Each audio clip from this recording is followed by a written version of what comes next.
Station, this is Houston. Are you ready for the event? Houston from the International Space Station. I am ready for the event.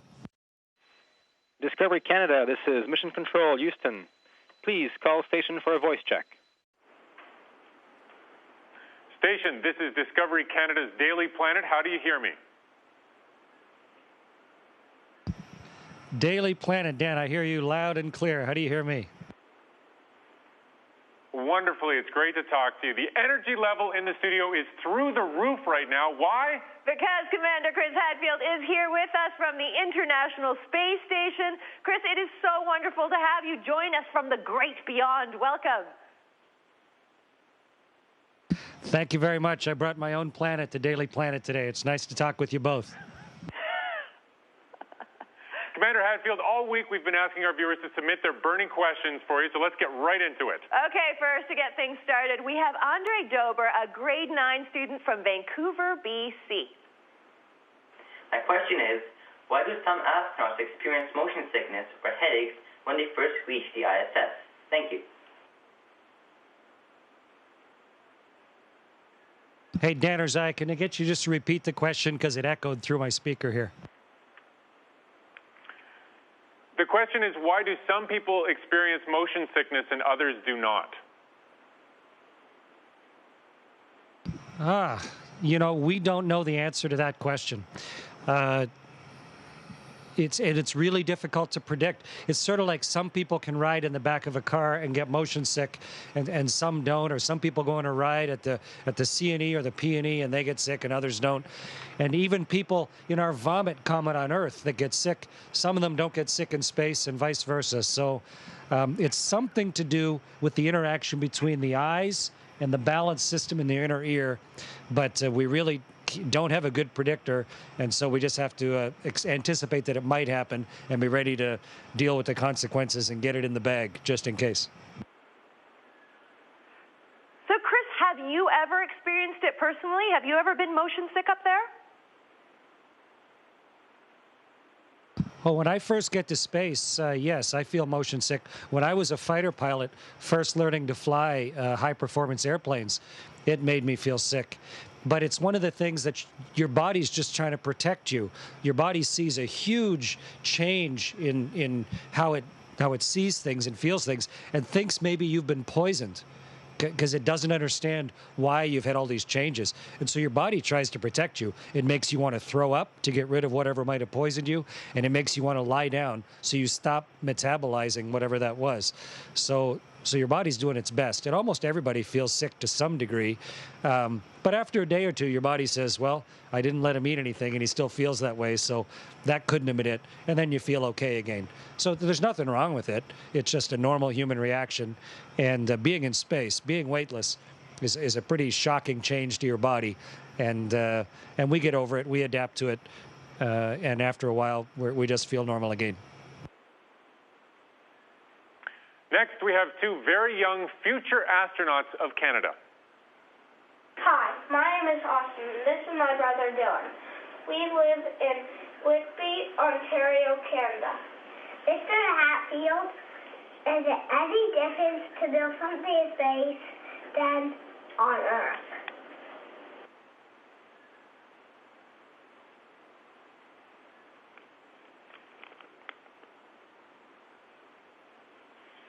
And so, Zaya and Dan, if you could tell me again what the question was, because our speaker's about this big up here, and it doesn't handle young voices very well.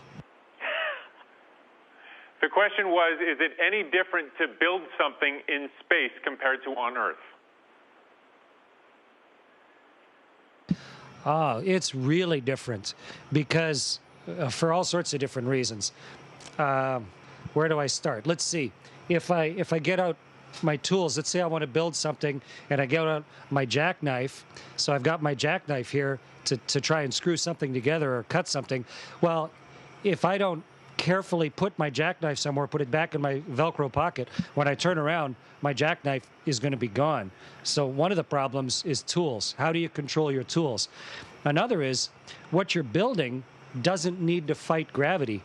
So, you know, if you look at, let's say you're going to build the pyramids. You know, the pyramids are very tall, and so they have a great, big, strong base, and then they go up to a nice pointy top, because on Earth, with gravity, you have to have a big, strong base on anything that's tall. Up here, you hardly need any base at all. You could just have a pencil could hold up the pyramids. And so even your basic design of something is going to be completely different. So, so everything from how to keep your tools under control, how you're going to control your body. If I grabbed a drill to drill a hole in something, as soon as I touched the wall, my whole body would start spinning around, and because the wall's not going to turn. So how you brace yourself, and then how you design something to build, you have to rethink everything when you're working in space and working without gravity. So fascinating. Okay, so Camille Arsenault from Barrie, Ontario has another question, and what she's wondering is at what distance a paper plane could fly if it is thrown from space.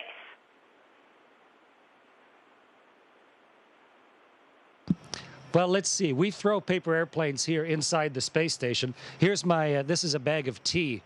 Let's say this tea was a paper airplane. If I throw it here in the space station, there's nothing to stop it. It'll just keep on going until it bumps into the wall, because it won't fall. And so you can gently throw things, and they'll go the whole length of the space station.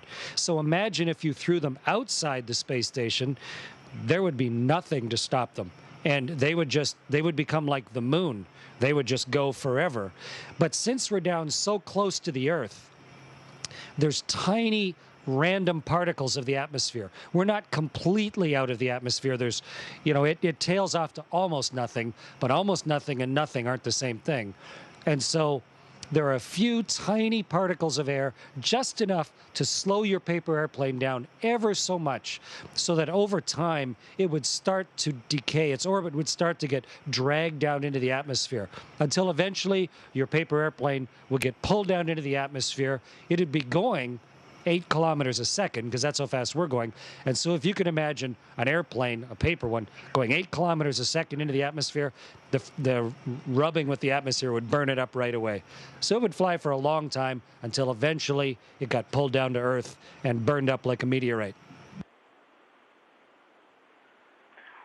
That would be epic. All right, Wow. Now from the St. Lawrence area, we have Nathan Purvis.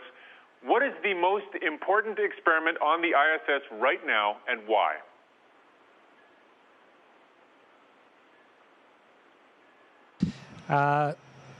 Nate, there are two ways to answer that question. From my point of view, the most important experiment on the space station right now is the one that I'm doing. And the reason why is because if I don't do my part right, the experiment probably will be a failure. And so right now, while I'm working here, all the other members of the crew are working on their experiments. Chris Cassidy is assembling one in the microgravity science glove box. And you really want to focus. And no matter what else is happening, that is the most important thing of all. But I think if you were just to come on board and think, what is the most important one? I think maybe right now it's the alpha magnetic spectrometer, which is collecting energy from the universe. It's collecting dark matter from the universe. And just this week, a person who won a Nobel Prize, Dr. Sam Ting, who's in charge of that experiment, made a big announcement that they may have actually started to prove the existence of dark matter with that experiment that's on our space station. That's really interesting. It's not conclusive yet because it hasn't been there long enough to prove it, but we think maybe we're starting to understand the basics of what the universe is made of, and we can prove that, we can figure that out because of the International Space Station. So that may prove to be the most important experiment on board. Okay, now Jesse DeHaan from St. Catharines, Ontario has a very interesting plant question for you, Chris. My question to you, Commander Hatfield, is how does weightlessness affect plant growth? How does Chris, weightlessness she's affect wondering, plant growth? how does weightlessness affect plant growth? How does weightlessness affect plant growth? Right. How does weightlessness affect plant growth? Well, it's confusing for the plant, right? Because on Earth, plants grow up pretty much. But what we found is, so long as you can provide them with moisture and vitamins, whatever their roots are, and that can just be like in in a moist cloth or hydroponics or in like a mesh or a mix together like a sponge so that you can feed the plant, then the plant will tend to grow towards your light source. So if you can set up a root system and then set up a light source, the plant sort of thinks it's the same as dirt and the sun, and the plant will grow. And we've grown a lot of different plants, Canadian plants we've grown on board. We've grown trees, small tree seedlings on board the station. And there's lots of other countries that have had plant experiments. And we're trying to figure out why and how to grow them so that when we leave Earth, we don't have to bring all of our food in cans and in bags. And we want to be able to grow and harvest food just like we do on Earth, a self-sustaining environment on board. And of course, also plants help purify the air. So we're learning how to do that. We haven't done it enough yet that we can count on it for our food or our air purification. But we have proven that we can successfully grow plants on board, and that so long as you control the roots and the light source, they can be healthy and make fruit. One more viewer question, all the way from Creston, BC. We have Jerry Wright. He's 60 years old. He's been following space exploration his whole life. He doesn't have Facebook or Twitter or even a cell phone to make a movie for us. But his question is, do you have to adjust the altitude and velocity of the ISS as its mass changes to maintain orbit? In other words, things are coming and going from the ISS all the time. Do those changes in the mass of the ISS affect how fast it's going or how high up it is? That's a really cool question. And the answer is yes, but maybe not for the reason that you think. The space station's going around the world. We're going 8 kilometers a second. Whatever that is, almost 500 kilometers a minute. So we go from all the way from British Columbia, where the question came from, all the way across where you guys are in Toronto, right to Halifax in about 10 minutes. So we have a huge amount of inertia. We weigh 500,000 pounds, and so we're zipping, and so when you add one little spaceship, it doesn't really change how we have to accelerate or decelerate. It's as if a train rolling down the track doesn't really know if one more person got on or not. Now, if you wanted to stop the station, you'd have to worry about it. But what we really have to worry about is controlling the space station, because it's sort of balanced like this microphone. And if you put a great big mass on one end, then the gravity from the Earth will make it behave differently. One end will be pulled down by gravity more than the other. So you have to control which way the space station's pointed. And also, we have great big solar arrays that we collect energy with, and they almost act like sails. And when we had the question about a piece of paper and a paper airplane with a tiny bit of drag from the atmosphere, our solar arrays are huge. And so, in fact, our orbit constantly gets dragged down towards the Earth. And every month or two, we fire our engines for a few minutes just to push our orbit back up again. In fact, we did it yesterday. And we just push ourselves up away from the Earth a few kilometers just to keep our orbit where it should be. Because if we didn't do anything, over a long time, our orbit would decay and we'd spiral down into the atmosphere.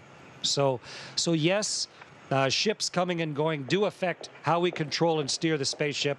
And yes, we do have to fire our engines occasionally in order to hold our altitude. Chris, can you pinpoint the moment you knew you wanted to be an astronaut? Yes, I decided to become an astronaut on July 20th, 1969. I was 9 years old, and I decided to be an astronaut that night. And that's the night that Neil and Buzz walked on the moon. And I walked outside, I looked at the moon, and I thought, up until yesterday, it was impossible to walk on the moon. And now, people have walked on the moon. So right now, it may be impossible for a little Canadian kid to be an astronaut, but heck, it was impossible to walk on the moon yesterday. So I'm going to give it a try. And amazingly enough, even though a 9-year-old kid chose my career for me, that actually came true, and here I am now. And so it's just been continual progress, getting closer and closer to your goal. The most recent step has been becoming commander. How has your daily routine changed now that you're the commander of the ISS? Well, rather than just worrying primarily about my responsibilities, I now take care of what I'm doing, but also I think about what everybody else in the crew is doing. I look at everybody else's schedule the night before. I see where there might be conflicts or maybe a crew member is doing something for the first time. I look at how it's all going to interplay with each other. And then during the day, I go around and check on everybody, make sure that they're staying on schedule, they're getting their greens, they're getting enough to eat, they're getting their exercise, they're not overworking themselves. And then I'm also responsible for the spaceship.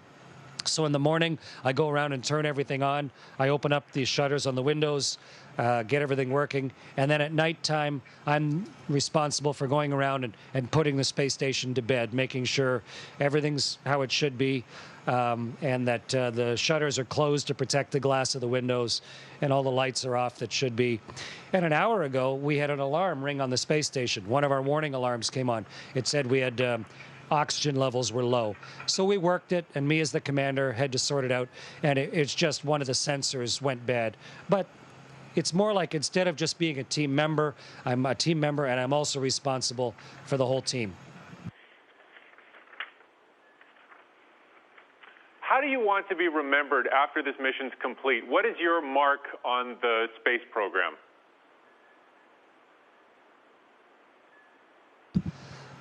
What I really want is to get things done, to get stuff done. I want our crew, the people that are living off of the Earth right now, to feel great sense of accomplishment in having really, when it was our turn to run this place and to do it, to have really done it right, to have accomplished as many of the things as possible, and also to want to get off the spaceship, recover, and then run around and get back in line to get back on and go do this again. Because if people want to go do it again, that means it was a successful experience. And so, as the commander, those are the two things that I would really hope that I can leave when I finish this job. Number one is to have really accomplished everything that we're supposed to do while we're up here, and two, that the people on board enjoyed it so much that they want to go do it again.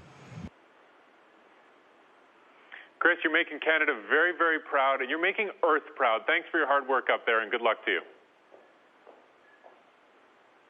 Well, Dan and Zai, it was very nice to talk with both of you. Thank you for paying attention to all the stuff we're doing. I think in the midst of everything else that's happening in the world, this is a pretty cool thing. As we're leaving Earth permanently, I'm really happy to be part of it, and I'm really glad to know you two folks and help tell the story to everybody else. So it's great to talk with you, as always.